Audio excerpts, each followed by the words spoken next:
এখন বক্তব্য রাখবেন বায়রার সাবেক ক্রীড়া ও সাংস্কৃতিক সম্পাদক এস.এম. নাজমুল হক, ব্যবস্থাপনা পরিচালক ক্যামট্রেক্স ওভারসিজ লিমিটেড।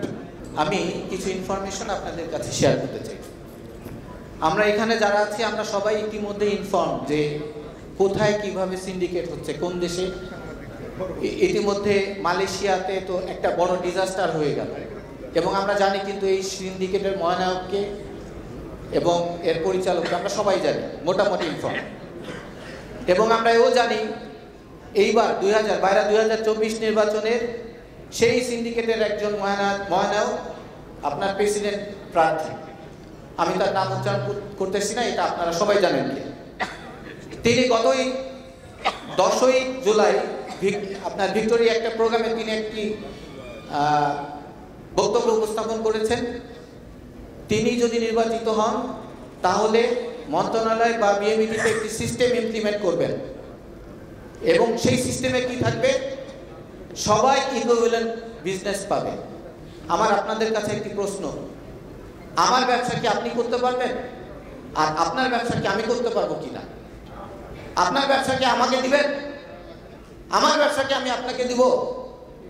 এটা কখনোই সম্ভব না। তিনি কি করতে চান এটা আপনাদের এখন বুঝতে হবে। ওনারা যেভাবে মালয়েশিয়া ব্যবসাটাকে মনোপলি করেছেন ঠিক সেইভাবে ওনারা এখানে একটা বড় মনোপলি ক্রিয়েট করার চেষ্টা করতেছেন। উনি চান ওনার অফিসটা হোলসেল, মানে হোলসেল এবং হোলসেল অফিস, আর উনি কি করবেন, সবাইকে ডিলারশিপ দিবেন এবং আমার আপনাকে সাপ্লাই বানাই দিবেন। এই সমস্ত প্রলোভনে কেউ আপনারা রাজি হবেন না। ওনার আরেকটা আমি ইনফরমেশন আপনাদেরকে শেয়ার করতে চাই। আমরা একটা ইস্যু এখন সবাই বলেন যে 1000 টাকা, মালয়েশিয়ার 10 সিন্ডিকেটে 1000 টাকা, এই 1000 টাকা বাইরাতে দিচ্ছে না বা দেওয়া হয় নাই। আমি আপনাদেরকে একটা টেকনিক্যাল ইনফরমেশন শেয়ার করতে চাই। আমাদের যে কনস্টিটিউশন আছে সেই কনস্টিটিউশন অনুযায়ী এই যে আপনার যে সাবস্ক্রিপশন ফি বা যে কোনো রকমের বাইরের ডোনেশন বা চাঁদা, এটা কিন্তু নির্ধারিত হতে হবে এজিএমে, এবং এটা কিন্তু এজিএমে নির্ধারিত হয়েছিল এবং সেই সময়কার মহাসচিব এবং প্রেসিডেন্ট স্বাক্ষরিত ওই রেজুলেশনে, এজিএম এর রেজুলেশনে সিদ্ধান্ত হয়েছিল যারা 10 সিন্ডিকেটে থাকবেন তারা কি করবেন, 1000 টাকা করে বাইরাকে দিবে। ওটা কিন্তু আইন হয়ে গেছে, এটা আমরা অনেকেই জানি না যে দ্যাট ইজ ল এবং দ্যাট হ্যাজ বিন অ্যাপ্রুভড। ওনারা কি করেছেন, চতুরতার সাথে ওই রেজুলেশনটাকে বাণিজ্য মন্ত্রণালয়ের দ্বিতীয় কর্তৃক অনুমোদন করেন নাই। আপনি আজকে যে সংগঠনটা সভাপতি হতে চান সেই সংগঠনটাকে আপনি কি করেছেন, ডিপ্রাইভ করেছেন। আইনগতভাবে আপনি হয়তো জিততে পারেন যে 1000 টাকা আমি দিব না, কারণ এর আইনগত কোনো নাই, বৈধতা নাই, কিন্তু আপনি ইতিমধ্যে নৈতিকতার কাছে হেরে গেছেন, পুরোপুরি আপনি হেরে গেছেন। এই নৈতিকতা, আপনার এই নৈতিক যে স্থলন, সেই কারণে আমি মনে করি তার মতো একজন ক্যান্ডিডেট বাইরের প্রেসিডেন্ট হতে পারেন না। বাইরের যে সম্পদ, সেই সম্পদের কিন্তু মালিক আমরা না, কিন্তু এটা সবাইকে বুঝতে হবে।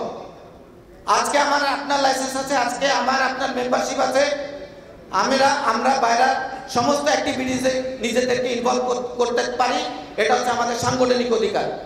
কিন্তু সংগঠনের যে ফান্ড হয়, সংগঠনকে শক্তিশালী করতে, সংগঠনকে পরিচালনা করতে এই ফান্ডের বিকল্প নাই।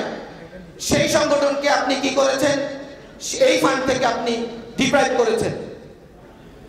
সম্মানিত সদস্যবৃন্দ, আমার সহকর্মীবৃন্দ, আপনাদেরকে আমি আরেকটি ইনফরমেশন করতে চাই। এই মালয়েশিয়া সিন্ডিকেট, টিকিট সিন্ডিকেট এবং খুব সহসায় আরেকটা সিন্ডিকেট হতে যাচ্ছে, যেটা হচ্ছে সৌদি সিন্ডিকেট। 12টি লাইসেন্স মিলে তারা চেষ্টা করতেছে যে একক বহির্গমন যে প্রসেসটা, আজকে সমস্ত রিক্রুটিং এজেন্সি যে একক বহির্গমন করে তাদের অফিস চালাচ্ছেন এবং তারা সার্ভাইভ করতেছেন, সেটাকেও তারা আপনার হস্তগত করতে চাচ্ছে। এটা কি আপনাদের ধারণা আছে? হ্যাঁ, আমি আপনাদেরকে যেটা ইনফরমেশন দিতে চাই, অলরেডি ওনারা এরকম একটা মেকানিজম তৈরি করেছেন এবং এই Malaysia syndicate, ticket syndicate, Saudi syndicate, Libya syndicate, Dubai syndicate যা আছে সব একটাই টিম, এই টিমের বাইরে কেউ নাই। এখন আমাদেরকে সিদ্ধান্ত নিতে হবে আমরা কি করব। আমাদেরকে সিদ্ধান্ত নিতে হবে। আমরা কি তাদেরকে এই বাইরের ক্ষমতায় দিব? আমি ক্ষমতা বলবো না, আমরা কি তাদেরকে বাইরের সার্ভিস, আমাদের বাইরের যারা আসেন ইলেক্টেড হয়ে তাদের কি কাজ, কি বাইরেকে সার্ভিস করা, বাইরের সদস্যদের সার্ভিস দেওয়া। কিন্তু তারা আজকে কি করতেছে, এই বাইরের চেয়ার দখল করে তাদের নিজেদের যে সমস্ত অপকর্মগুলো আছে সবকিছু বাস্তবায়ন করতেছে। আসুন আপনারা সজাগ হন। আমরা কেন নেপালের মতো হতে পারি না? এই FWCM এর সিস্টেমটা নেপালেও আছে, অন্যান্য সোর্স কান্ট্রিতেও আছে। যখন নেপালে সিন্ডিকেট করার চেষ্টা করছে, নেপালে কি হয়েছে, কয়েকটা রিক্রুটিং এজেন্সির ওই যে সিন্ডিকেট যারা করতে চায় তাদের অফিস জ্বালিয়ে দিয়েছে। আমরা কেন পারি না? এইবার যদি কোন রকমের সিন্ডিকেটের প্রচেষ্টা করা হয়, আমাদের এত ক্ষমতাবান অমক এমপি তমক এমপির দরকার নাই। আমরা বিজনেস বঞ্চিত 2100 মেম্বার 10 দিয়ে গুণ করেন 21,000। এই 21,000 লোক, এই 21,000 কর্মী যদি আমরা এই যে আন্দোলন, সিন্ডিকেটের বিরুদ্ধে আন্দোলনে ঝাঁপিয়ে পড়ি, তাদের কোন রকম সক্ষমতা নাই কোন দেশে সিন্ডিকেট করবে। নিজের অধিকার নিজে রাখেন। আমি আপনাদের কাছে একটা কোশ্চেন করতে চাই, রিজিকের মালিক কে? তাহলে আমরা কেন তাদের পিছনে ঘুরি ভাই? আমরা তাদের পিছনে ঘুরতে চাই না। আমরা লাইসেন্স করেছি আমাদের আইডেন্টিটিতে, আমাদের নিজস্ব যোগ্যতায়। কিন্তু ওনারা এমন একটা ফাঁদ তৈরি করেছে, এমন একটা ট্র্যাপ তৈরি করেছে, ওনারা আমাদের সবাইকে বিজনেসম্যান না, তাদের সাপ্লাই করার আপনার দলীয় সন্ধি তারা বাস্তবায়ন করতে চাচ্ছে। আসুন আমরা সবাই সজাগ হই, আমরা সবাই আমাদের অধিকার রক্ষা করি। এবং এইবার যে বাইরা নির্বাচন খুবই ক্রুশিয়াল একটি নির্বাচন, খুবই ইম্পর্টেন্ট একটা নির্বাচন। এই নির্বাচনে কোনোভাবে যদি এই সংঘবদ্ধ চক্রকে আপনারা ছাড় দেন বা কোনোভাবে যদি তারা আসে, আমাদের অস্তিত্ব থাকবে না। আসুন আমরা সিন্ডিকেটের বিরুদ্ধে দাঁড়াই, আমরা আমাদের অধিকারকে কি করি, রক্ষা করি। আমি সবার শুভ কামনা করতেছি।